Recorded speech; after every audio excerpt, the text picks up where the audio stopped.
Hey there, thank you very much. My name is Erik Bethke. I'm the CEO of Million on Mars, based right here in Austin, so welcome to my hometown.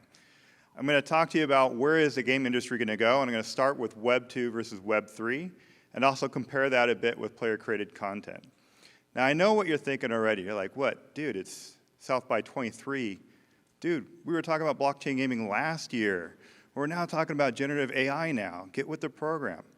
Yes, that's true. I love me great AI as well, but just hang on a second. I've been making games for 30 years, and almost all of them have been online games.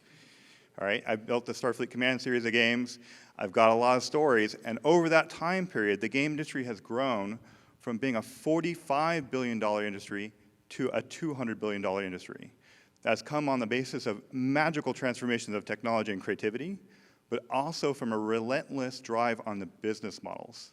Now, to compare that, $200 billion, this is a big number, right? But if you take the movie industry, the music industry, and streaming video industries and combine them together, they come up together as a $90 billion industry, whereas games is $200 billion.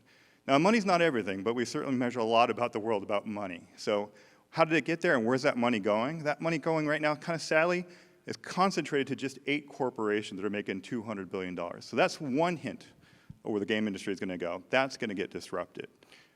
That's why there's heat around Web 3. That's why there's heat around ownership. But besides being a dinosaur, I also consider myself a little bit of a time traveler. So I'd like you to come with me back to 2003 to South Korea, where I moved and I built the company GoPets. In GoPets, we had 3 tokens: green shells, pink shells, and gold shells. Green shells to reward people for playing, pink shells reward people for referring us, and gold shells so we could get paid. I also created an item creation model where our players created 250,000 different unique pieces of clothing, and they were selling it to each other.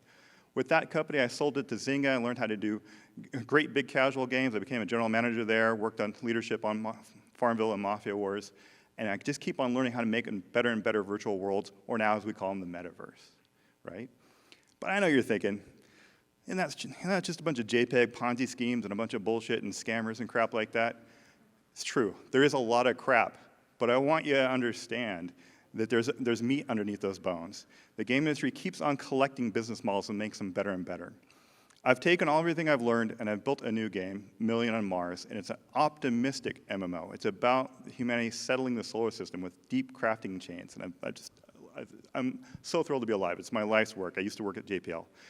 And then I built that game twice. Once as a classical 3D game on Steam in early access, and it did just fine. But we also built it a second time as a Web 3 game, and we launched it on the same frickin' day. The ultimate A/B test of Web 2 versus Web 3. We're the only ones ever done it. And the answer is Web 3 outperformed it by 300 to 1. That's not confusing like 5 to 1 or 3 to 1. It's 300 to 1. I know players want to own their stuff. I've even written a book about that, right? And so this business model innovation from games keeps on going. With Twitch, players can share just playing games, and they can make 50% of the revenue share just from playing and sharing. That's amazing, you know. And then it keeps on going. We've got Minecraft for people making virtual worlds. Roblox, players are actually making the gameplay experiences inside of Roblox, and I argue Roblox has been Web 3 since 2013 when they introduced their own little virtual currency inside the game so that people can do commerce inside of there. But they're sharing just 30% back to the players. So for me, the future of games the rest of the decade is absolutely about very strong player ownership via Web 3, and I argue Web 3 is older than people think, and it's about player-created content and building the worlds together. But I'm not done. It's getting better. Generative AI. AI is amazing. I have been so happy with AI. I've been like on a 4-week high just creating and playing with Chatbot, Midjourney, and our friends at Scenario GG. It's amazing what you can do now with AI, and it makes you a better human, makes you more creative. And even cooler, with bespoke boutique models and generators, our players are able to create assets that fit in our style. So it's not a wild cacophony of stuff. It's like a big shared orchestra between the development team and the players, and we're making worlds that are growing faster than anybody could possibly explore. This is what I've been wanting to do my whole career. The future is strong ownership plus player creative stuff, all AI accelerated, and it's just going to get better and better. And that $200 billion industry will be $400 billion by the end of the decade, and it won't be 1-2% shared with the players, but it'll be about 20% shared with the players, or $80 billion with the players. All right, thank you.